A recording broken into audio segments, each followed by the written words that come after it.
Hey guys, it's Megan from Reality Check. Last week we talked about value, which we defined as worth and importance. If you did the challenge, we'd love to hear from you. Just leave a comment on the video below. This week, we are actually going to be talking about a value called social currency. I don't really know what that is. Actually, I kind of do. Why don't you explain, Jodner? Social currency is basically perceived value based on your social media engagement and presence. The more followers, likes, and subscribers you have, the more value you feel as a person, which is outrageous because should our value be perceived by this concept of social currency? I mean, I don't think so, but what better person to ask than actor, director, and producer, Alan Ritchson. Hi, Alan. Slow dramatic pan. Cue the horror music. Thanks so much for being here. Yeah, thanks for having me. We're so glad to have you. Thank you. By the way, Alan has a blue check. Not the blue check. He does. So as you know, today we're talking about social currency, and we'd like to hear your thoughts. What is social currency to you? I think to me, it has a lot to do with identity and self-worth, where we find our value in other people's thoughts and opinions, or is our currency and stock in ourselves and who we are choosing to identify as. Have you ever had social media try to define you? Yeah, every day. Which is why I don't have as many followers as I probably could. Like, I'm a terrible social media. I'm awful at social media.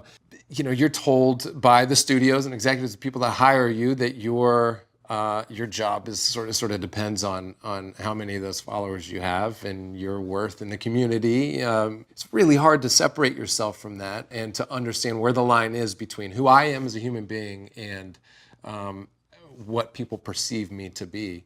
Separation from expectations from others. Nicely done. I like it. Yes. Yeah. Speaking of being young, what would you say to teenagers today, living in today's social culture? If you could go back as a teenager, what would you say to them?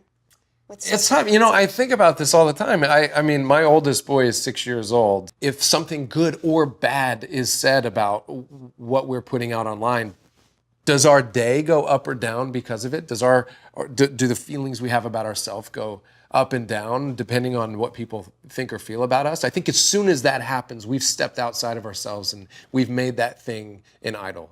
And that's the thing that I would want to fight with my kids or with teenagers these days, is not seeking validation via others, especially strangers. Like, would you walk up to like an 11-year-old jumping rope in some neighborhood you've never been in and been like, what do you think about me and my job? Like, what about this photo? You're my boyfriend. Like, you would put no stock in what that person says because there's no real relationship there. There's something to be said about a real community, and people that we interact with on a daily basis that truly know who we are, and maybe those people saying things that might make us reflect on life and who we are.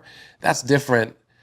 We tend to do the same thing and give the same weight, if not more, to what strangers around the world might think. Are you able to stay true to yourself?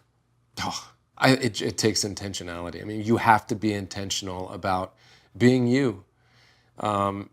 Again, I mean, a lot of us walk a fine line between like business and, who we are as human beings and satisfying some crowd that we're trying to engage with and have a relationship with. So you have to be intentional and kind of wake up every day and remind yourself, like, what am I grateful for? Who am I? What's important to me? What are my priorities?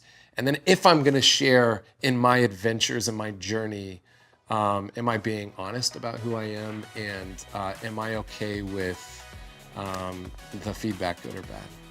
Alan, I think you said that well. Thanks so much for being here. Definitely. That's a wrap. We'll see you guys next week. And don't forget, live with intention And love with integrity.